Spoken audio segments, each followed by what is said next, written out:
Hey guys, my name is Matimio, and today I took up another challenge. As many of you are probably very aware by now, I like to do these terrible weapon setups where I'll go C4 only, knife only. Last week I did EOD bot only, that was kind of a headache. Or I'll use a weapon with a terrible attachment combination and then see if I can do well with it, see if I can go on some kill streaks. And today, a bunch of you wanted to see and wanted to find out if you could make the M16A3 the god weapon pretty much since the dawn of time for Battlefield 3. See if I could make that bad. See if I could put some attachments on it that would make it so that it's in line with all the other guns, or make it so that's poor. And that weapon combination is just the silencer with the rifle scope. And this all makes sense. The silencer is meant for close range combat, the rifle scope is meant for long range. You put them together, they don't really mix, and in theory, it would make it so that the M16A3, or really whatever weapon that you use, isn't going to do well in any engagement, because you're always having to fight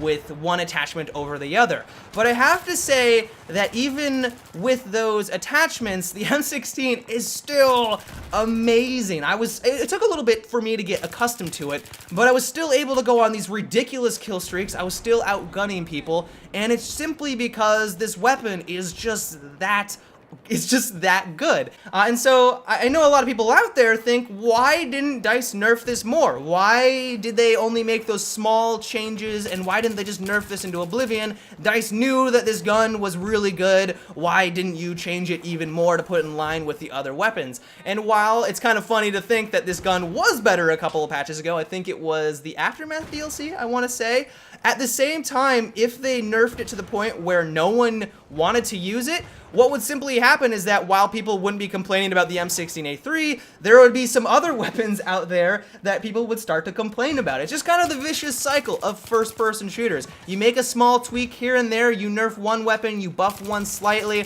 all of a sudden everyone's gravitating on over to another gun, and then everyone is complaining about that. It's just a really vicious cycle. And so yes, if DICE did nerf into oblivion, while you would maybe have a couple of weeks where everyone is using a large combination of different weapons, it really, in the end, wouldn't solve a whole lot. But as for today's challenge, my thought process was that I was going to play the medium game, and that's kind of what I discovered to be the sweet spot for this weapon and the attachments. Up close and personal, the rifle scope isn't going to do all that well. It's going to be hard for me to track my enemies. The suppressor made it so that there was more weight at the end of the barrel, so I had a higher or larger cone of fire if I tried to hip fire people down. And in general, that while I could get a couple kills here and there because I could take advantage of the high RPM of this weapon, it's just not a very good, it's just not the zone that I wanted to be in for this combination. As for long range, while I could see my target very easily, the suppressor is going to make it so it takes it longer for me to take them out.